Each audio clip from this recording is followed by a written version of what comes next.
subject social studies and topic industry in Pakistan. Chapter number 11. Okay, open your books at page number 47 and let's get start the reading. आउज़ुबिल्लाहिमिनश्शैतानिर्रजीम बिस्मिल्लाहिर्रहमानिर्रहीम। मैं पनाह मांगती हूँ अल्लाह के शैतान के शर से। शुरू अल्लाह के नाम से जो बड़ा मेहरबान नहायत रहम करने वाला है। Open your books at page number 47. Industry in Pakistan. Exports are the goods which a country sells to other countries. Imports are the goods which a country buys from other countries. Exports होती हैं जो एक मुल्क दूसरे मुल्क को cell करता है. Import वो होती हैं जो एक मुल्क दूसरे मुल्क से चीज़ें खरीदता है. It is better for a country to sell more goods abroad money from exports than it buys from overseas imports. But very few countries are able to do this.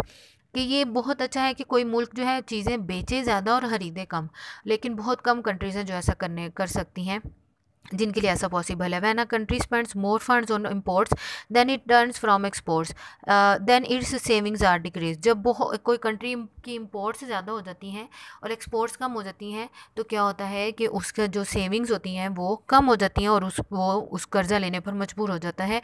It may then have to borrow from banks और the countries and pay back with interest. फिर वो कर्जा लेने पे मजबूर होता है और इंटरेस्ट के साथ वापस करना पड़ता है. Pakistan is largely and agriculture country. More than 90% of her exports are agriculture goods और things made from agriculture products such as clothing, carpets, leather goods and sports equipments. Pakistan एक ज़रूरी मुल्क है और इसकी 90% जो एक्सपोर्ट्स हैं जो बाहर के मुल्कों में जाती हैं वो एग्रीकल्चर से मुंसलिक हैं, जैसा कि क्लॉथ्स हैं, कारपेट्स हैं, खेलों का सामान वगैरह है. Pakistan also exports basmati rice, fish, leather goods and includes wool and carpet, sports goods and surgical equipments. इसके अलावा पाकिस्तान जो चीज़ें दूसरे ममालिक को बेचता है उसमें बासमती चावल है, मछली है, लेदर की बनी चीज़ें हैं, कारपेट, स्पोर्ट्स की चीज़ें हैं और सर्जी में इस्तेमाल होने वाले इंस्ट्रूमेंट्स हैं. Cotton products ranging from yarn to fabrics and stitched from in items of clothing as well as canvas make up the largest share of Pakistan export. इसके अलावा कॉटन से बनने वाली चीज़ें, फैब्रिक और सिला सलाया कपड़ा, ये पाकिस्तान की बहुत बड़ी एक्सपोर्ट है, दूसरे ममालिक में बेची जाती हैं ये चीज़ें. ठीक है. The latest survey shows that synthetic textiles, nylon, artificial silks, etc. are the good second most important earner equal to rice. ठीक है. अब लेटेस्ट जो सर्वे है उसमें बताया गया है कि जो नायलन है, आर्टिफिशियल सिल्क वगैरह है, ये चावल के बाद दूसरी important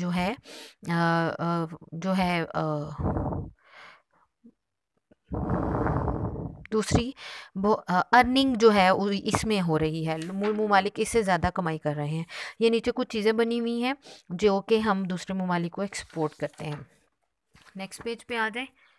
Which of the products shown on page number 47 are pure agriculture products, crops, fish, leather? Number B, agriculture products which have been brought through from industrial process, sports equipment, etc. And number C, completely industrial products. ये जो पीछे चीज़ें बताई गई हैं page 47 पे, agriculture products हैं, agricultural products से बनने वाली चीज़ें हैं, स्पोर्ट्स के इक्विपमेंट्स हैं और इंडस्ट्रियल चीज़ें हैं. Unfortunately most agriculture products are finally cheap and do not bring in as much money as manufactured goods like cars, television, electronic equipment, oil and chemicals. Pakistan has to import many of the manufactured goods it needs such as machinery, transport equipment, oil and chemicals, all of which are very expensive. ठीक है. बदकिस्मती से agriculture products जो हम दूसरे ममालिक को cell करते हैं वो सस्ती हैं बजाय टेलीविजन, इलेक्ट्रॉनिक इक्विपमेंट, ऑयल और केमिकल्स के. और पाकिस्तान जो है वो दूसरे ममालिक को जो चीज़ें बेच रहा है उसमें पाकिस्तान को इतनी अच्छी इनकम नहीं हो रही है. और पाकिस्तान को दूसरे ममालिक से मशीनरी, ट्रांसपोर्ट वगैरह और केमिकल्स खरीदने पड़ते हैं जो कि एक्सपेंसिव हैं. It does not have many large industry yet these are steadily increasing. और क्या है कि हमारी इंडस्ट्रीज़ भी अभी बहुत बड़ी नहीं है, हालांकि वो बढ़ रही हैं.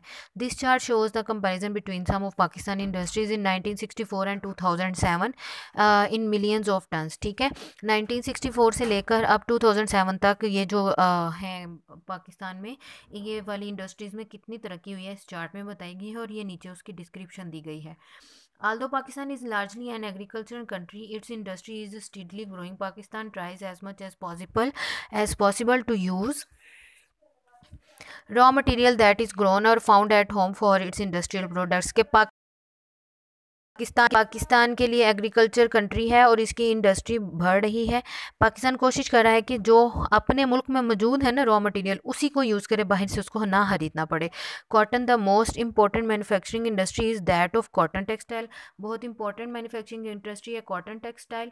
Half of the countries industrial workers are employed in it and 40% of all exports are cotton products including clothes, tents, canvas, cloth, raw cotton and yarn. ठीक है, पाकिस्तान की तकरीबन 40% जो है वो पॉपुलेशन जो है इस इंडस्ट्री से मुंसलिक है, यहाँ पर काम कर रही है। और यहाँ पर 40% एक्सपोर्ट हमारी यहाँ से जाती है, जिसमें क्लॉथ्स हैं, टेंट्स हैं, कैनवस हैं, रॉ कॉटन है, धागे वगैरह हैं। Cotton is grown mainly in the Punjab and Sindh, और कॉटन पंजाब और सिंध में उगाई जाती है।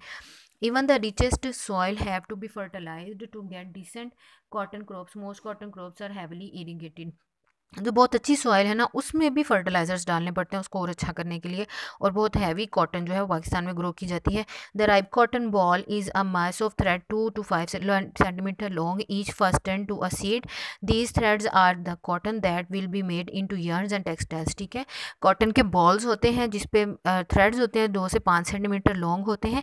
और फिर क्या है, इन थ्रेड्स को जो है कॉटन के बॉल्स जो हैं उनसे अलग करके उनके yarn और टेक्सटाइल बनाई जाती है। When the cotton bolls are harvested they go through the process. जब कॉटन उगाई जाती है तो वो फिर किस प्रोसेस से गुजरती है, यहाँ पर वो बताया गया है। The seeds are removed from the threads in a machine called a gin. The seeds are then crushed to get their oil for cooking. The waste that is left behind is fed to animals. Seeds जो हैं उनसे cotton को अलग किया जाता है जिन machine में, और उसके बाद जो सीड्स हैं उनमें से ऑयल निकाला जाता है जो कुकिंग के काम आता है। और वो जो सीड्स के ऊपर से छिलके वगैरह होते हैं वो जानवरों को ही खाने के तौर पर इस्तेमाल किए जाते हैं। नेक्स्ट है the tangled cotton threads then go to a carding machine where spinning combs straighten out the threads. फिर ये जो टैंगल्ड होती हैं, इनमें उलझने पड़ी होती हैं, इस कॉटन को मशीन में डाला जाता है जहाँ पर इसको बिल्कुल सीधे सीधे धागों में कन्वर्ट किया जाता है। Number 3, the combed cotton threads are then put into a drawing machine which turns them into soft lengths of untwisted cotton rather like cotton wool and about the size of a pencil. फिर क्या होता है कि in cotton threads को एक और drawing machine में डाला जाता है जो इसको सॉफ्ट लेंथ में और बगैर किसी बल के कॉटन में चेंज करके अब एक पेंसिल की तरह की yarn की जो है वो एक गुच्छा बना देता है। Number D, these are put through a spinning machine which twist the fibres together to make yarn और थ्रेड। फिर इनको एक मशीन में डाला जाता है जो कि धागे और थ्रेड्स बना देते हैं। The yarn can then be made into rolls. फिर इसको ऊन को जो है रोल में और जो है रोल्स बना दिए जाते हैं, और क्लॉथ्स के, टॉवल्स के, शीट्स के और कैनवस के ऑन अ वीविंग मशीन, एक बुनने वाली, कपड़ा बुनने वाली मशीन पे। और can be exported for other countries to use. यहाँ पर दूसरी कंट्रीज़ को एक्सपोर्ट किया जाता है इस्तेमाल करने के लिए। ये देखें, ये कॉटन बॉल है, बीज निकल गया, उसमें से ऑयल निकल गया, जो बाकी बचा जानवरों ने खा लिया। कॉटन आगे मशीन में गई, सीधी हुई, धागे बने और ये कॉटन yarn बन गया। Cotton is processed all over Pakistan but the main centres are at Karachi, by far the largest Hyderabad and Faisalabad. Many other smaller towns produce cotton cloth and clothing for the area around them. ठीक है, cotton की जो processed है वो processing है वो उसके main centre Karachi में है, हैदराबाद और फैसलाबाद में भी है, और बहुत से छोटे छोटे टाउन्स हैं जहाँ पर कॉटन पे वर्किंग की जाती है। नेक्स्ट है chemicals. Chemicals are very important in the modern world. They can be used for anything from medicine to toiletries such as shampoo and cream, to more powerful and dangerous substances such as sulfuric acid and caustic soda used in industry. Cotton बहुत important है modern world में। Chemicals, इनको जैसे कि medicine वगैरह में भी, toiletries में भी यूज़ किया जाता है, शैम्पू में, क्रीम्स में। इसके अलावा बहुत डेंजरस भी यूज़ इनका है, जैसे कि सल्फ्यूरिक एसिड, कॉस्टिक सोडा, जो कि इंडस्ट्रीज़ में इस्तेमाल किया जाता है। Pakistan has large amounts of Fairlie simple minerals which can be turned into many different chemicals for such as industry and agriculture. Pakistan में इस तरह के ज़खायर मौजूद हैं कि जिनको टर्न चेंज किया जा सकता है मुख्तलिफ़ किस्म के केमिकल्स में, जो इंडस्ट्रीज़ और एग्रीकल्चर में यूज़ किए जाए। कुछ नीचे दिए गए हैं उनकी एग्जांपल्स, वो देखते हैं। Salt from the salt range, for example, is the raw material for caustic soda and soda ash, which are essential in many countries, including leather and textiles. Salt जो है salt से निकाला जाता है, ये रॉ मटेरियल है, इससे caustic soda और soda ash बनता है, और ये बहुत ज़रूरी है इंडस्ट्रीज़ के अंदर लेदर की और टेक्सटाइल्स की। Gypsum a very soft white rock laid down under the sea millions of years ago is ground to a fine powder and used in the paint, rubber, paper and fertilizer industry. ठीक है, gypsum जो है समंदर के नीचे गहराई की कीटाणु में से निकाला जाता है और इसको फिर पाउडर फॉर्म में चेंज करके पेंट, रबर, पेपर और फर्टिलाइजर्स बनाने में इस्तेमाल किया जाता है। It is specially important for making plaster for the walls and ceiling of houses. इसको प्लास्टर बनाने के लिए इस्तेमाल किया जाता है जो कि दीवारों पर लगता है और घरों की सीलिंग बनती है। There is gypsum in the page you are looking at right now. It helps to make the paper white and opaque. यहाँ पर जिप्सम मौजूद है जो कि पेपर को वाइट और यूनिक बनाने में इस्तेमाल होता है। Sulphur is the base for many industrial process such as oil refining, painting, fertilisers, dyes and explosive. ठीक है, सल्फर जो है बहुत सी इंडस्ट्रीज़ के लिए यूज़फुल है, जैसे ऑयल रिफाइनिंग इंडस्ट्री, पेंट्स की, फर्टिलाइजर्स की, डाइज की वगैरह। Sulphur is found where there is volcanic और अर्थक्वेक एक्टिविटी। सल्फर वहाँ से मिलता है जहाँ या तो वॉल्केनिक हो जगह जहाँ से लावा वगैरह निकलता है, या फिर अर्थक्वेक हो वहाँ पर ज़्यादा। The western side of Pakistan is situated on a fault, a kind of crack in the earth surface. Pakistan में ये वेस्टर्न साइड पर मौजूद है जो कि ईस्टर्न साइड की तरफ है। This is where volcanoes usually occur and where sulphur is found. ये वो जगह जहाँ वॉल्केनोज बनते हैं और सल्फर पाया जाता है। नेक्स्ट आ जाए limestone. Limestone is the most common rock in Pakistan. It is found in the Salt Range, the Potohar plateau, the Margalla hills and much of Balochistan, to name only a few places. ठीक है, इसके अलावा limestone जो पाकिस्तान में पाया जाता है सॉल्ट रेंज में, पोटोहार प्लेट्यू में, मार्गला हिल्स में, बलोचिस्तान में और बहुत से इलाकों में। Limestone is the main raw material for making cement and therefore very important. Limestone बहुत इंपॉर्टेंट है सीमेंट बनाने के लिए। Cement is vital for building and construction. Canals are also lined with concrete to prevent loss of water that soaks into the soil. Powdered limestone is also used as a fertiliser. ठीक है, cement बहुत ज़रूरी है construction के काम में, buildings बनाने में। इसके अलावा नहरों को जो है वो कंक्रीट लगाया जाता है ताकि पानी जो है वो ज़ाया ना हो। और जो पाउडर फॉर्म में लाइमस्टोन है वो फर्टिलाइजर्स बनाने के काम भी आता है।